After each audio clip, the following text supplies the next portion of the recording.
स्वागत है आपका एस्टोनिशिंग फैक्ट्स में। दोस्तों, आज हम आपको बताने जा रहे हैं इस दुनिया से जुड़े कुछ ऐसे एस्टोनिशिंग फैक्ट्स जिनके बारे में जानकर आप हैरान हो जाएंगे।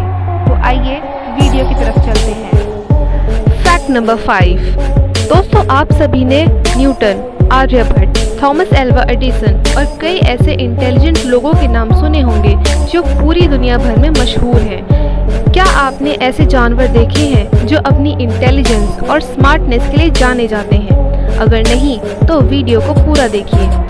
कैपुचिन्स को सबसे इंटेलिजेंट बंदर प्रजातियों में से एक माना जाता है और यह प्रजाति मुख्य रूप से ब्राजील में पाई जाती है।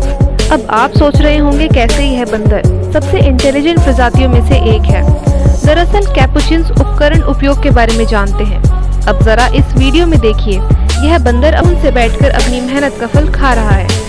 यही एक ऐसा कारण है जिसकी वजह से यह बंदर अपनी स्मार्टनेस और इंटेलिजेंस के लिए जाना जाता है। दोस्तों, इनकी स्मार्टनेस के लिए तो एक लाइक बनता है। Fact number 4। यह दुनिया कितनी रहस्यमयी है, इस बात को तो हम सभी अच्छी तरह से जानते हैं। हर किसी की चाहत होती है कि वो अपने जीवन काल में सभी तरह की अलग अलग चीज़ों के बारे में जान ले और अपनी आंखों से देखकर विश्वास कर ले। लेकिन अफसोस कि दुनिया इतनी बड़ी है कि कोई भी इंसान अपने जीवन में पूरी दुनिया को देख नहीं सकता। इस दुनिया में कई तरह के जीव जंतु पाए जाते हैं। इनमें से कुछ ऐसे होते हैं जिनके बारे में जानकर और सुनकर काफ़ी हैरानी भी होती है। इतना ही नहीं, कुछ जीवों को हम अपने आसपास अक्सर देखते हैं, उनकी खासियत को भी देखते हैं, लेकिन उसके पीछे का क्या कारण होता है यह समझने में हमें समय लगता है। आप में से ज़्यादातर लोगों ने अपने आसपास सांप को ज़रूर देखा होगा, लेकिन कभी यह सोचा है कि सांप बार बार अपनी जीभ क्यों बाहर निकालता है? नहीं तो आइए जानते हैं। दरअसल सांप की जीभ पर सेंसरी ऑर्गन्स पाए जाते हैं। इसके जरिए वह तापमान के छोटे से छोटे अंतर को भी समझ लेते हैं। इतना ही नहीं, जीभ के सहारे सांप अपने आसपास के माहौल को भी भांपते हैं। इसके जरिए वह ये भी पता लगाते हैं कि उन्हें किसी तरह का कोई खतरा तो नहीं।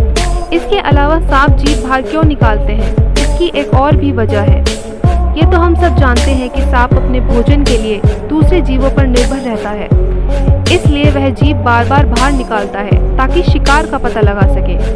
सांप की देखने की पावर बहुत कम होती है, लिहाजा शिकार और अपने बचाव के लिए वे जीभ का इस्तेमाल करते हैं। सांप की जीभ बीचों बीच से लंबाई में 2 भागों में बटी होती है, जिससे वे चारों दिशाओं की स्थिति को आंक लेते हैं। यही कारण है कि सांप बार बार अपनी जीभ बाहर निकालते हैं। Fact number 3। दोस्तों, पेड़ शायद ही कभी बुढ़ापे में मरते हैं, जबकि इंसान और जानवर समय के साथ नए टिश्यूज का उत्पादन करना बंद कर देते हैं, जो उम्र बढ़ने की प्रक्रिया का एक हिस्सा है। यह साबित करने के लिए कोई सबूत नहीं है कि पेड़ों में भी ऐसा होता है। इस पुनर्योजी प्रभाव के कारण वैज्ञानिकों का मानना है कि पेड़ों में वास्तव में अनिश्चित काल तक जीने की क्षमता होती है। लेकिन ऐसा होने से पहले कई भारी कारक जैसे कि जलवायु परिवर्तन, तूफान, जानवर या कीट का हमला उन पर महंगा पड़ता है। इन सब के बावजूद कुछ पेड़ हजारों साल तक जीवित रहने में कामयाब रहे हैं। अब जैसे यह है दुनिया का सबसे पुराना पेड़। स्वीडन के डलार्ना प्रांत में लगे इस पेड़ की उम्र 9950 साल से भी ज़्यादा है। जी हाँ, यह एक फर का पेड़ है। जलवायु परिवर्तन से जूझने के बाद भी यह पेड़ हजारों सालों से आज भी क्यों जिंदा है, यह वैज्ञानिकों के बीच बहस का विषय रहा है कि यह इतने लंबे समय से यूं कैसे बना हुआ है। उमिया यूनिवर्सिटी के शोधकर्ताओं ने इस पर रिसर्च की और ये जाना कि यह पेड़ आज भी कैसे जिंदा है। इस पेड़ को खोजने वाले उमिया यूनिवर्सिटी के प्रोफेसर का कहना है कि इस प्रजाति के पेड़ ऊंचाई वाले इलाकों में पाए जाते हैं। खास बात यह है कि यह पेड़ कम से कम तापमान पर भी जीवित रह सकता है। यह कम पानी में भी पनप जाता है। रिसर्च में यह भी सामने आया है कि यह पेड़ अपने जैसे कई क्लोन बना सकता है। Fact number 2।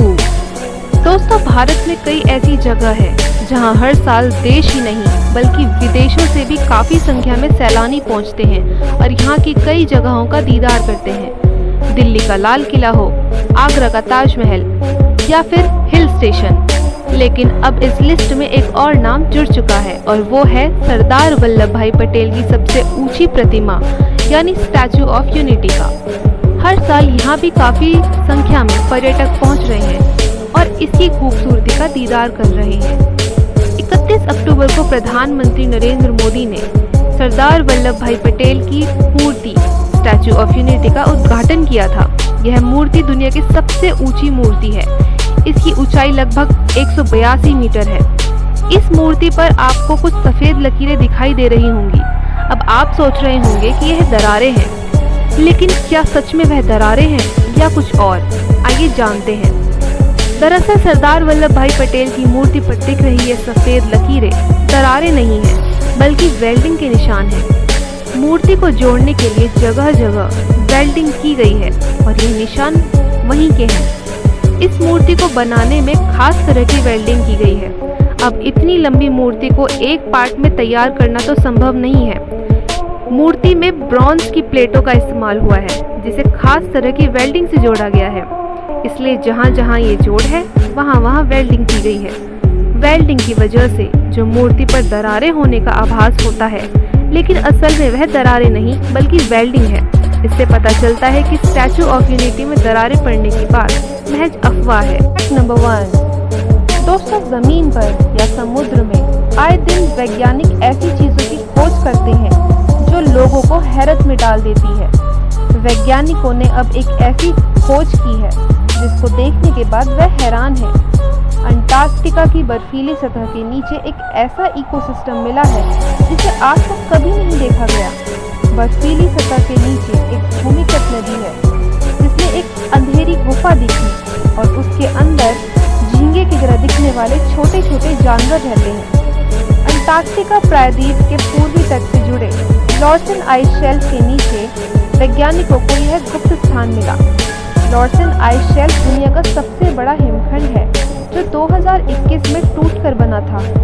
रिसर्च टीम ने 1640 फीट यानी लगभग 500 मीटर तक बर्फ की सतह पर गर्म पानी के जरिए ड्रिल किया। पाइप के साथ ही कैमरा लगा हुआ था। बर्फ को तोड़कर जब कैमरा पानी तक पहुंचा तो यहाँ सैकड़ों की संख्या में जलीय जीव देखने को मिले। कैमरा खराब होने का शक हुआ। शुरुआत में यह धुंधले दिखाई दे रहे थे, जिससे वैज्ञानिकों को लगा कि उनका कैमरा खराब हो गया है। लेकिन बाद में फोकस करने पर उन्हें एहसास हुआ कि उनका कैमरा खराब नहीं बल्कि लेंस के चारों ओर झींगे हैं।